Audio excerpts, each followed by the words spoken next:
함께 앨범을 정리하다가 가족 사진을 보게 되면서 이런저런 얘기들이 생각나서 사연을 몇 장 적어봅니다. 사실 이 얘기는 저의 아이들도 그리고 남편도 모르고 저만 가슴속에 품고 살았던 얘기라서 조심스럽기도 하지만 언젠가 한 번쯤은 누군가에게 꼭 하고 싶은 얘기였기에 용기를 내봅니다. 어린 시절부터 제 인생은 막말로 진짜 모 같았습니다. 부모가 저를 버린 건지 아니면 돈을 벌러 떠난 건지 정확한 이유도 모른 채 교회 목사님 손에서 자랐습니다. 감사하게도 목사님은 저를 중학생이 될 때까지 돌봐주셨고 목사님의 자녀가 태어나면서 저는 고아원으로 보내졌습니다. 이렇게 성인이 되기 전까지 고아원에서 지냈고 20살이 될 무렵 저는 최소한의 퇴소 비용을 받아 고아원을 나오게 됐습니다. 제가 공부 욕심이 많았다 보니 대학은 꼭 가고 싶었는데 낮에는 돈을 벌어야 하니 선택지는 야간 대학본이었습니다. 결국 낮에는 공장에서 일하고 밤에는 대학을 다니면서 겨우 대학을 졸업했고 그 뒤엔 반도체 공장으로 옮겨서 3교대 근무를 했습니다. 그런데 이렇게 살다가는 죽도 밥도 안 될 것 같아서 공장을 관두고 큰 맘 먹고 공무원 시험 준비를 시작했습니다. 다행히도 3년 동안 공무원 시험을 준비해서 30이라는 늦은 나이에 공무원 시험에 합격할 수 있었습니다.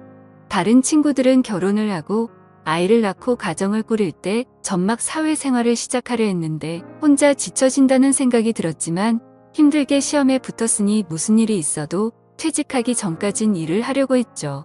저는 한 지역의 시청에서 근무했는데 시민들의 민원을 처리해주는 부서에 처음 발령을 받았습니다. 안 그래도 소심하고 낯을 많이 가리는 성격인데 사람들을 상대하려니 너무 힘이 들더라고요. 일하는 내내 두통에 시달렸고 퇴근을 하면 즐거운 게 아니라 다음날 출근할 생각에 불안 증세가 몰려와서 손이 떨리고 밤에 잠을 이루지 못했습니다. 안 그래도 소심하고 낯을 많이 가리는 성격인데 퇴근을 하면 즐거운 게 아니라 손이 떨리고 그러던 어느 날 민원 처리를 하고 있는데 한 남자가 서류를 들고 와서 몇 가지 문의를 해왔습니다. 그 남자의 물음에 답을 해주는데 갑자기 정신이 몽롱해지면서 잠이 오는 겁니다. 그렇게 전 그 자리에서 쓰러졌고 눈을 떠보니 병실에 누워 있었습니다. 그런데 제 앞에는 낯선 남자가 서 있는 겁니다. 정신을 차리고 자리에서 일어나려고 하니 지금 일어나실 수 있겠어요? 좀 더 쉬셔야 할 것 같은데라고 하며 저를 일으켜주는데 낯선 남자의 터치가 조금 불편해서 제가 몸을 뒤척이니 좀 더 쉬셔야 할 것 같은데 제가 몸을 뒤척이다. 아, 죄송합니다. 저 누군지 모르시겠죠? 저 아까 시청에서 서류를 떼려고 했는데 갑자기 제 앞에서 쓰러지시는 바람에 우선 놀라서 제가 응급차 타고 같이 왔어요. 직원분들이 올 상황이 아닌 것 같아서 라고 자기 길을 소개하더라고요. 저는 감사한 마음에 퇴원 처리를 하고 그분에게 연락처를 물었습니다. 그래도 저 도와주신 분인데 식사 대접이라도 해야 할 것 같아서요. 그리고 일주일 뒤 그 남자와 저녁 식사를 하는데 사람이 너무 자상하고 괜찮더라고요. 그 남자는 아버지와 함께 작은 사업을 하는 남자였는데 겉모습만 봐도 저와는 너무 다른 세계에 사는 사람 같았습니다. 깔끔한 스타일의 옷도 유명 브랜드를 입고 다니고 누가 봐도 곱게 자란 티가 났죠. 몇 번 만나면서 저는 그 남자에게 호감을 느꼈지만 만나면 만날수록 욕심을 내면 안 될 것 같다는 생각이 들더라고요. 전 친인척 하나 없고 부모도 없는 고아원 출신의 재산이라고는 제가 월급 파서 모은 돈이 전부였으니까요. 이제 겨우 시험에 붙어서 작은 원룸 하나 마련하기까지 너무 오랜 시간이 걸려서 그런지 그 멋진 남자 앞에만 있으면 제가 너무 작아지는 느낌이 들었습니다. 하지만 그 남자와 한 달 정도 만나면서 몇 번이나 헤어지자고 얘기하려 했지만 도저히 용기가 나지 않았습니다. 그런데 하루는 남자가 집업일 하면서 잠깐 나와달라고 하더라고요. 남자는 차 안에서 저를 기다리고 있었는데 제가 차에 타자마자 저에게 입을 맞추더니 정식으로 연인이 되고 싶다고 하는 겁니다. 전 그 얘기를 듣고 펑펑 울어버렸습니다. 나같이 볼품없는 사람을 사랑해주는 사람이 나타나니 괜스레 눈물이 나더라고요. 전 그렇게 그 남자를 받아주기로 했고 1년 연애 끝에 저희 두 사람은 결혼을 약속했습니다. 저야 부모님이 안 계셔서 저만 좋으면 결혼을 할 수 있었지만 문제는 남자의 어머니였습니다. 결혼을 반대하는 이유는 단지 제가 고아라는 것 때문이었습니다. 어머님을 이해 못하는 건 아니었지만 고아가 된 게 제 탓도 아니고 저만 나 보지도 않겠다고 하시니 솔직히 억울하긴 하더라고요. 하지만 아버지는 달랐습니다. 오히려 제가 고아로 자랐는데 혼자 공부해서 공무원까지 됐다고 하니 따구가 있어 보인다며 저를 먼저 만나보고 싶다고 하셨다는 겁니다. 이렇게 아버님과 처음으로 식사 자리가 마련됐고 저를 보며 환하게 웃어주셨던 미소가 아직도 생각이 납니다. 거기에 술이 한 잔 들어가니 저도 마음이 편해지고 아버님께서 저에게 도마를 놓으시니 마치 이 결혼을 정말 허락받은 것 같은 생각이 들었습니다. 아버님이 잘해주시니 저도 그만큼 해드리려고 정말 많이 노력했습니다. 결혼하기도 전이었지만 먼저 연락도 드리고 선물도 드리고 단둘이 만나서 식사도 하고 아버님은 그런 제가 정말 마음에 드셨는지 얼른 결혼식을 준비하라고 하시더라고요. 어머님은 자기한테 맡기라면서요. 결국 저희 두 사람은 아버님을 등에 업고 결혼식을 올릴 수 있었고 감사하게도 작은 신혼집까지 마련해 주셨습니다. 대신 조건이 있었습니다. 제가 몸이 많이 어약한 편이다 보니 아버님께서는 일을 관두고 남편은 애조하길 원하셨습니다. 대신 무슨 일이 생기면 본인에게 바로 얘기하고 책임까지 져주시겠다고 약속을 했지요. 저 말을 듣고 솔직히 고민을 안 했다면 거짓말입니다. 공무원이 되겠다고 고생한 3년이 주마등처럼 스쳐갔지만 저도 이제 남들처럼 가정이 생겼고 제 미래를 이 가족에게 바쳐도 괜찮을 것 같다는 생각이 들었습니다. 솔직히 남편 사업이 꽤 잘 되기도 했었고 적어도 돈 때문에 마음고생 할 일은 없어 보였기 때문이죠. 전 사직서를 제출했고 시댁 근처에 신혼집을 얻어 남편과 행복한 신혼생활을 보냈습니다. 하지만 점점 남편은 변해가기 시작했습니다. 누구보다 저를 사랑해 줄 것 같던 사람이 외박은 점점 잦아지고 연락도 잘 되지 않았습니다. 제가 조금이라도 잔소리를 하면 바로 손이 올라왔고 폭력을 쓰려 하더군요. 전 그럴 때마다 아버님을 찾아갔고 아버님께서는 저 대신 남편에게 쓴소리도 하고 혼을 내기도 하셨습니다. 그렇게 결혼 3년 차쯤 됐을까 드디어 사건이 터졌습니다. 점심때 친구와 만나기로 한 약속 장소는 남편 회사 근처였습니다. 친구와 점심을 먹고 남편이랑 커피 한잔 하려고 휴대폰을 꺼내든 순간 전제 눈을 의심했습니다. 남편이 낯선 여자의 허리를 감고 길을 걷고 있더라고요. 멀리 있어서 흐릿했지만 분명 제가 아침에 챙겨준 셔츠에 신발 그리고 제 키까지 누가 봐도 남편이었습니다. 그 자리에서 남편에게 달려가 딱이라도 때리고 그 여자의 머리차라도 잡았어야 했지만 전 아무 말도 하지 못했습니다. 만약 이대로 이혼을 하게 되면 앞으로 어떻게 살아가야 할지 그저 막막하기만 했거든요. 그 일이 있고 난 뒤 남편의 바람은 더 과감해졌습니다. 대놓고 집 앞에 차를 세워두고 그 여자와 데이트를 하고 동네에서도 팔짱을 끼고 다니면서 부부 행세를 했습니다. 어찌나 유난들을 떨고 다녔는지 이미 동네에선 남편이 바람을 피고 있다는 소문이 파다할 정도였으니까요. 한 번은 동네에 부끄럽게 뭐하는 거야? 바람을 피려면 조용히 피던가 하고 먼저 한마디 던졌더니 황당하다는 듯 대답하더군요. 여자가 말이야 남편이 집에 오면 좀 살갑게 애교도 부리고 그래야지 목석처럼 앉아서 말 한마디 안 하는데 무슨 재미로 집에 오겠냐 안 그래? 저 말을 듣는데 기가 막히더군요. 마치 자기가 바람을 핀 이유가 저 때문이라는 것처럼 말을 하고는 문을 쾅 닫고 나가버렸습니다. 저는 저 말을 꺼내기까지 몇 날 며칠을 고민했는데 고작 돌아오는 대답이 저 따위라니. 이대로 집에 혼자 있으면 이대로 제가 죽어버릴 것만 같아서 누군가에게 위로받고 싶었지만 전화 한 통 걸 곳이 없었습니다. 전 결국 시댁에 모든 사실을 다 얘기했고 어머님은 남자가 사업을 하다 보면 그럴 수도 있는 거라며 그냥 잊고 살라고 하는 반면 아버님은 달랐습니다.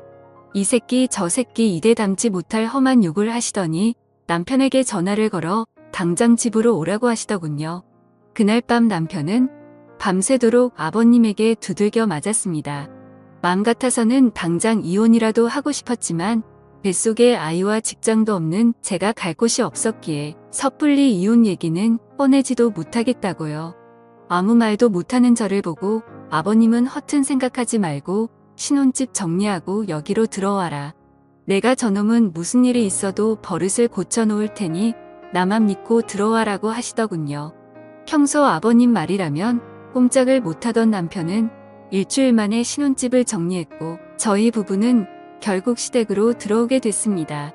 아버님 말대로 시댁으로 들어오니 남편이 꼼짝을 못하더라고요. 그렇게 5년 정도 그 집에 살면서 아이도 출산했고 크고 작은 사건들은 있었지만 그냥 남들처럼 평범한 날들을 보냈습니다. 저는 평소처럼 아이를 어린이집에 데려다주고 집으로 돌아오는 길이었습니다. 깜빡하고 열쇠를 안 가지고 와서 밖에서 문을 두드렸는데 인기척이 없는 겁니다.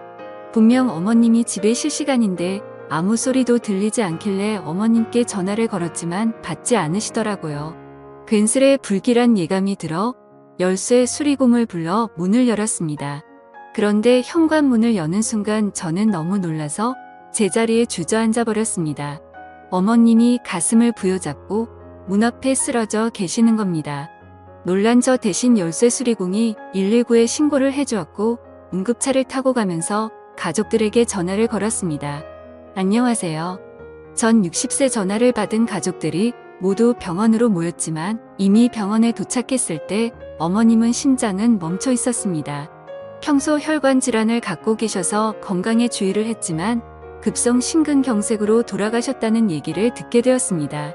너무 갑작스러운 죽음 앞에 가족들 모두 슬픔을 감추지 못했고 아버님은 어머님 손을 잡고 펑펑 우셨습니다. 그렇게 갑작스레 어머님이 돌아가시고 난 뒤 아버님의 건강도 급격히 안 좋아지기 시작했습니다. 신우들은 이미 결혼을 해서 아버님을 모실 수 없다는 입장이었고 제가 집에 있으니 요양보호사는 부르지 말자고 하더군요. 결국 전 아버님과 함께 살며 아버님의 수발을 들었습니다.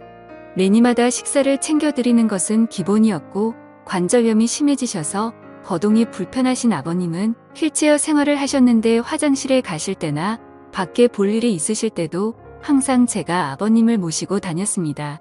솔직히 처음 오면은 왜 내가 이런 일을 해야 하는지 싶은 생각에 도망치고 싶고 아버님이 원망스럽기도 했습니다. 돈이 없는 집도 아니고 누가 나한테 월급을 주는 것도 아닌데 자식들도 안 하는 걸 며느리인 제가 하고 있으니 가끔 투정을 부리고 화를 내는 저를 보면서 아버님도 제게 죄스러운 마음이 드셨나 봅니다. 제가 짜증을 내도 아버님은 저에게 미안하다는 말을 달고 사셨습니다. 하루는 제발 요양원으로 보내달라 사정하시는데 저 때문인 것 같아서 눈물이 다 나더라고요. 결국 아버님께 제가 할 수 있을 때까진 모시겠다고 약속을 드렸죠. 그렇게 아버님을 모시고 산지 15년이라는 세월이 흘렀습니다. 서로 살부비며 살다 보니 아빠와 딸처럼 정말 망역한 사이가 되었고 신기하게도 아버님이 점점 건강을 되찾으시는 게 눈에 보였습니다. 낮에는 저랑 같이 밖에 나가서 같이 산책도 하고 바람도 좀 쐬면서 즐거운 시간을 보내는 반면 밤만 되면 저랑 남편을 빤히 저를 쳐다보시기만 하고 묻는 말에는 대답도 하지 않으시더라고요. 그리고 새벽부터 일어나서는 방 안에서 혼자 어머님의 이름을 부르면서 막 울부짖기도 하셨습니다. 하루는 남편이 조심스럽게 먼저 제게 말을 꺼내더라고요. 여보, 내 생각엔 아버지 치매 같은데 좀 이상하잖아. 대답도 잘 안 하고 말도 잘 못 알아듣는 것 같은데 낮에 시간 될 때 당신이 모시고 병원 좀 가봐. 거참 노인네. 이젠 하다 머리가 말썽이네. 제가 치매 노인을 겪어본 적은 없지만 치매라기엔 아버님은 저와 대화도 잘하시고 장난도 잘 치셨는데 남편이 저렇게 얘기하는 걸 보니 맞는 것 같기도 하고 좀처럼 감을 잡을 수가 없더라고요. 날이 밝으면 아버님을 모시고 병원에 가야 하나 생각하고 침대에 누워 잠이 들렸는데 밖에서 인기척이 들리는 겁니다. 남편은 제 옆에 누워 코를 골며 자고 있고 인기척이라면 아버님뿐인데 뭐가 필요하신가 싶어 밖에 나왔더니 후다닥 방으로 들어가시더라고요. 그 다음 날도 또 다음 날도 아버님은 밤마다 제 방 앞에서 서성이시다가 제가 나오면 다시 방으로 들어가셨습니다. 왜 저러시는 건지 궁금하면서도 별별 생각이 다 들더군요. 어머님이 일찍 돌아가신 후로 외로워서 저러시는 건지 뭐가 필요하신데 말을 못 하시는 건지 저는 걱정스런 마음에 거실에서 아버님을 기다리기로 했습니다. 졸린 눈을 비비면서 아버님을 기다리고 있는데 새벽 1시가 넘어서야 아버님이 방에서 나오시더라고요. 그런데 이상하게도 저를 보고는 놀라지도 않으시는 겁니다. 제가 작은 목소리로 아버님, 뭐 필요한 거 있으세요? 저한테 말씀하세요. 라고 했더니 아버님이 제 옆에 앉으시더니 제 손을 꼭 잡으셨습니다. 그리고는 작은 소리로 뭐라고 하시는데 처음엔 무슨 말씀을 하시는 건지 이해가 잘 되지 않았습니다. 그런데 갑자기 아버님이 눈물을 뚝뚝 흘리시는 겁니다. 큰 소리로 울지는 못하시고 숨죽여서 우시는데 저까지도 눈물이 나더라고요. 저는 이유도 모른 채 아버님을 위로해드렸고 아버님은 힘들게 입을 여셨습니다. 희정아, 정말 고맙다. 내가 너한테 정말 고마워서 은혜를 어떻게 갚아야 할지도 모르겠다. 그리고 정말 고생 많았다. 내가 한 번은 꼭 말해야지 생각을 했는데 정말 고생 많았다. 라고 말씀해 주시더라고요. 15년이 넘는 시간 동안 아버님을 모시고 살았지만 미안하다는 말뿐 고맙다거나 고생했다는 말은 한 번도 해주신 적이 없으셨거든요. 제가 아버님 앞에서 울자 아버님은 저를 꼭 안아주셨습니다. 그리고는 몇 시간 동안 이런저런 얘기들을 나눴지요. 그리고는 동이틀 무렵 아버님은 저에게 작은 종이 한 장을 보여주셨습니다. 그 종이 속에는 유언장이라는 세 글자가 적혀 있었습니다. 그리고 그 유언장에 적힌 내용을 보고 저는 깜짝 놀랄 수밖에 없었습니다. 아버님이 가지고 계신 재산의 일부만 남겨두고 모두 저에게 위임하고 싶다는 내용이었습니다. 가슴에 손을 얹고 저는 돈을 바라고 아버님을 모신 것이 아니라 정말 제 아버지라는 생각으로 아버님을 모신 건데 그 유언장을 보고 마음이 너무 무거워졌습니다. 아버님, 제가 이런 걸 바라고 아버님과 함께 지낸 게 아니에요. 아버님은 그냥 제 아버지나 다름없으시고 제가 잘해드린 것도 없는데 하며 말끝을 흘렸지요. 그럼 알지 내가 왜 그걸 모르겠니? 자식들도 다 마다한 걸 며느리인 내가 해줬으니 거절 말고 받아라.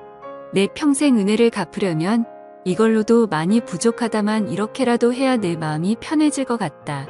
말씀하시고는 방으로 들어가셨습니다. 그 일이 있고 난 뒤 저 남편 아버님 모두 아무 일 없다는 듯 평범하게 지냈습니다.